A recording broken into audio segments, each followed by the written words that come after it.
குத்தாலத்து அருவி போல ஓட ஓயாம பேசி பேசி மாமா நீ உணர்ச்சிகளை தூண்டி தாக்கலாமா வாயாடி லாபம் என்ன மாமா நீ விஷயங்களை ஆற போடலாமா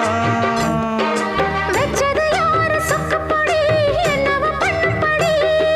சொன்னத கேளு கண்ணுமணி சொந்தமும் பந்தமும் வந்ததடி சொல்லிக் கொடு சொல்ல சொல்ல கத்துக்கிறேன் விட்டுக்கொடு